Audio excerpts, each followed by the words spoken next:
not meant to be a Hebrew-speaking, falafel-eating version of the United States of America. It is in a different business altogether. Now let me, again, a little bit too cavalierly, but I hope not incorrectly, try to characterize the two.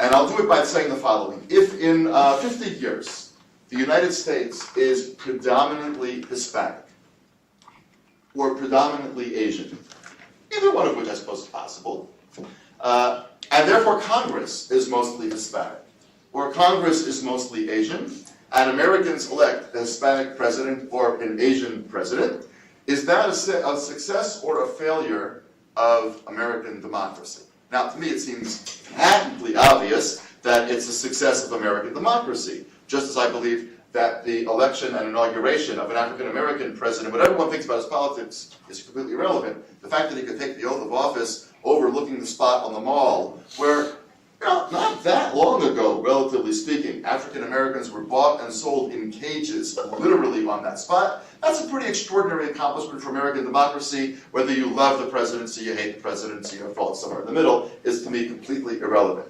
So the election of a Hispanic person, an Asian person, etc., because that was a reflection of the demographic shift in America to those high offices, to me would be an extraordinary accomplishment for America, as long as they believe in the values that have made America great, which are themselves shifting values, but there's a core, and one would hope that they would be somewhat loyal to that core, that what was written in, I don't know, the Federalist Papers, and what the views that they espouse, at least were echoes of each other, if not more than that. Now I ask you the following question. If in 50 years Israel is mostly Arab, either because we have decided to annex the West Bank and the Gaza Strip and made all those people citizens, or because the world forces on us the return of all the refugees from Lebanon, Syria, and the northern part of Jordan, or because Jews stop making babies and Arabs keep making babies, whatever, it doesn't matter what the scenario is. But if in 50 years Israel is mostly Arab, and therefore the Knesset is mostly Arab, and Israel elects an Arab prime minister, is that a failure or a success of Israeli democracy?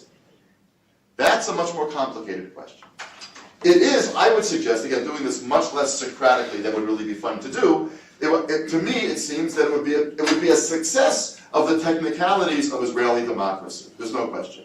But I would argue, and again, it's safe to do this because I'm actually running to the airport and fleeing the country. I would argue that it would be a failure of the purpose of the Jewish state.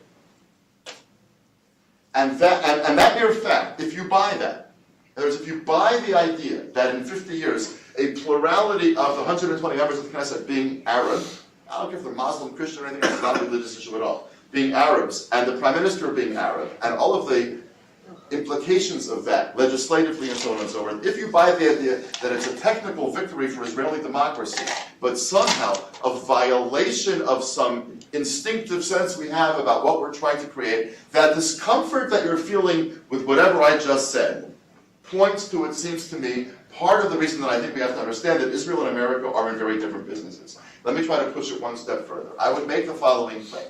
The United States is in the business of, again, too blithely and too superficially, it's in the business of life, liberty, and the pursuit of happiness. It is in the business of welcoming people to its shores, being an extraordinarily free society, giving people opportunities, social, intellectual, cultural, financial, whatever else you want to include in that they would not have had they stayed in the countries from which they came, by and large, and it is not wedded to the flourishing of any particular ethnicity. There is no ethnicity at the core of the United States, at least in theory. Now, de facto, by the way, that's not entirely true. White Anglo-Saxon Protestants have long been at the core of this country, but everybody wants to acknowledge that that's not the purpose of the country.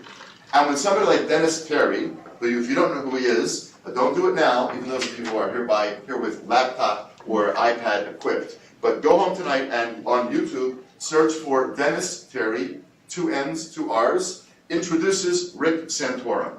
Just put that into YouTube and see what you get.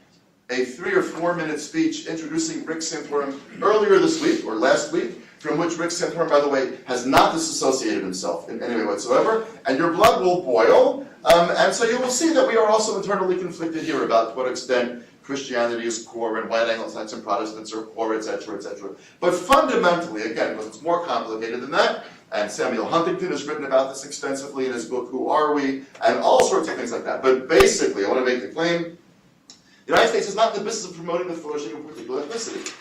It's the business of promoting life, liberty, happiness, freedom, etc., etc., and it is the greatest country on earth precisely because it's done that so extraordinarily well. Here's the rub. That's not the business that Israel's in. Take out the American Declaration of Independence, there was no mention of Christ.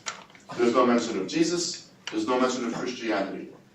Take out the Israeli Declaration of Independence, the first sentence says, in the land of Israel, the Jewish people was born. Now that may or may not be entirely true, but that is what the sentence says. And Israel and Jews and Hebrew are simply peppered across the Declaration of Independence because Ben-Gurion, who claimed not to have written it, but actually did write it, there's a whole fascinating article in the Tel Aviv Law Review from about 5 or 6 years ago about the various drafts of the Declaration of Independence, but Ben-Gurion understood that Israel was a different kind of a country. And Israel, I think Jews across the world have understood. Israel is in the business of encouraging and facilitating the flourishing of the Jewish people.